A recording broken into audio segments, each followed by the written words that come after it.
Here's a tip I picked up that's going to help you when you're taking landscape photography. Now, this is a shot I was lucky enough to take a couple of years ago on a trip to Italy. This is a beautiful little vineyard we found just off the side of the road. Just came across it by accident. Now, one of the things about landscape photography is getting the big picture. So to capture a panoramic view like this, you want to have a lens that has got a fairly wide angle on it. Somewhere usually between about a 16 to 24 millimeter would really work well. And you want to zoom your lens out to the widest possible setting. This particular shot was taken with a Canon Rebel with the lens set to 18 on an 18 to 55 millimeter zoom. So not only do you want to have a wide angle, but you want to have the maximum depth of field you can get as well. Now, I could have decided in this particular shot that I wanted perhaps the farmhouse in focus and the fields in front out of focus. What this would do is direct the eye towards that farmhouse. But I didn't really want that. I wanted to have everything as much as possible in focus. So what I did is I set for a maximum depth of field.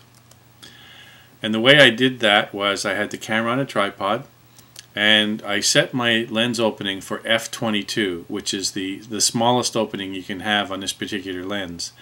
And what that did is that gave me maximum depth of field. If you look, it's hard to see on the video, of course, but if you look at the shot, you would see that it's pretty well in focus right from the foreground all the way back to the farmhouse. And that's exactly what I was looking for. So I used a small opening, and because of that, I needed to use a tripod, because I had to keep that. When you use a small opening, your shutter speed is going to go down, and I wanted to keep everything nice and sharp, nice and steady. So I used a tripod to do it. So not only did the tripod help in keeping that nice sharp image, it also, because it was on a tripod, it gave me the opportunity to really compose the shot the way I wanted it. And that's one thing a tripod can do. People talk about using a tripod so your image doesn't get blurry, but it almost forces you to slow down and really compose the shot and take a good look at it. So that's basically what's behind this photograph here. The way I got it was that I'm on a tripod. I used the widest lens setting I could. I focused on the middle portion of the scene, and then I set my my aperture to f/22 so I get maximum focus. And that's one of the best ways to get a nice landscape photography shot like this.